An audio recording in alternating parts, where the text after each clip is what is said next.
Welcome to This Explainer. Today, we're going to dive right into the mathematical reality behind what was, honestly, the most explosive, record-shattering cricket season in history. Now, if you followed the 2025 Indian Premier League season, you know it literally felt like the rulebook for T20 cricket was just torn up and completely rewritten. But today, we aren't just looking at the highlight reels. We are digging into the hard data. We're going to uncover the Moneyball paradox of IPL 2025 to figure out if what we thought we saw out there on the pitch actually matches the math behind the scenes. 180.75 crore rupees. Just let that number sink in for a second. That is the staggering combined amounts of cash spent on just the top 10 most expensive players in the IPL 2025 auction. Franchises were opening their wallets wider than ever before, signaling this massive, unprecedented shift in aggressive capital allocation. Teams were basically betting the house on individual game changers, treating sheer financial investment like the ultimate weapon to just buy a championship outright. Now, that brings us to the ultimate question we're tackling today. With teams shelling out these record-breaking sums at the auction tables and batters going out and hitting unfathomable run totals, we really have to ask ourselves, did these massive extremes actually guarantee league dominance? Like, did the teams that spent the most and hit the hardest actually take home the trophy? Section 1. The T20 Batting Explosion. Okay, Sunrisers Hyderabad posting a jaw-dropping team total of 286 for 6. I mean, just a few years ago, a score like that in a 20-over game would have been completely unthinkable, right? But in 2025, it really highlighted a structural shift in T20 strategy where bowlers were, essentially reduced to batting practice fodder. We saw average top totals hovering around 250, with run rates frequently exceeding 12 runs and over. Teams weren't looking to carefully build an innings anymore. Nope, they were engaging in high-risk, high-reward batting from ball one. And Sunrisers Hyderabad absolutely weaponized this new aggressive paradigm. Out of the 10 highest individual scores in the entire league, SRH players alone accounted for 3 of them. They just completely dominated the top echelons of the leaderboard.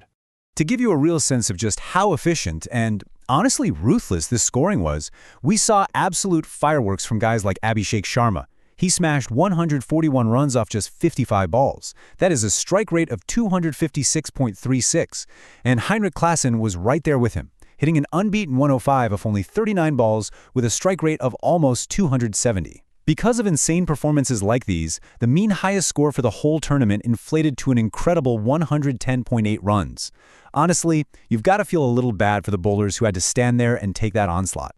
Section 2. Auction Economics and ROI.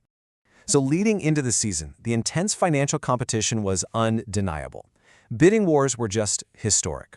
Rishabh Pant and Shreyas Iyer both fetched over 26 crore each.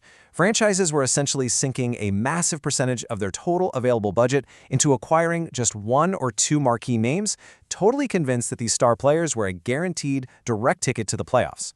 Now, this massive spending fueled 2 very distinct economic models across the league. On one hand, you had the star-centric investment model. A perfect example of this was the Punjab Kings. They went all in, buying 3 of the top 5 most expensive players in the auction. It's a huge, high-risk, high-investment strategy. But on the flip side, you had the balanced budget allocation model. This is where teams distributed their money much more evenly across the squad to ensure real depth in all roles rather than just chasing the shiniest toys on the market. But here is the fascinating takeaway from all that data. And this is where the whole Moneyball aspect really kicks into high gear. The correlation between a player's massive auction price and their team's final league position was actually weak. Yeah, let me repeat that. Spending the absolute most money did not equate to finishing at the top of the table. In fact, we frequently saw mid-price players completely outperform the record-breaking acquisitions when it came to sheer efficiency and actual return on investment. Section 3. The Statistical Paradox. When we map out the highest individual scores of the season, it reveals something super interesting. While facing more balls obviously contributes to scoring more runs, that's just common sense, strike efficiency actually introduces a massive amount of unexpected variation. It is not a clean, predictable outcome at all. In fact, regression modeling reveals a massive mythbuster here. Aggressive strike rates only explain 9.5% of the variance in high scores. Think about that. That means nearly 90% of a massive innings is determined by other factors, things like innings duration, the match context, and, just pure survival at the crease. Simply swinging for the fences faster than the other guy doesn't guarantee a mammoth total, and aggression alone does not predict big scores. So, this leaves us in a really interesting spot. If extreme batting aggression, astronomical strike rates, and massive auction spending didn't automatically crown a champion in 2025, what actually drove playoff qualification? If you strip away all the media hype and the flashy highlights, what is the actual mathematical bedrock of a winning franchise? Section 4. The real winning formula. We actually have to pivot our focus away from the bats and over to bowling and balance. The data unequivocally proves that teams with unbalanced bowling attacks failed to dominate the standings, and that was regardless of how many 250-plus scores their batters managed to put up. Remember Sunrisers Hyderabad with that crazy 286-run total and the top individual scores? Well, they didn't finish at the absolute top of the league table. Why? Because while explosive batting can definitely win you a single match, if your bowling is leaking runs just as fast, you're going to lose the war of attrition over a full season. The true North Star for teams in 2025 was actually maintaining a net run rate greater than 0.25. Hitting this specific threshold proved to be a highly predictive indicator for playoff qualification. It wasn't just about winning games, it was all about the margin of victory.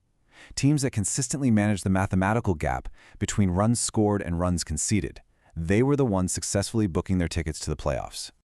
When the dust finally settles, the predictors of true success are incredibly clear. Net run rate and balanced team totals, those are strong predictors, absolutely crucial. Meanwhile, things like strike rate, highest team total, and auction price, they barely move the needle. Consistent team balance heavily outweighs isolated individual brilliance or the size of a player's contract. So what should we really take away from all this?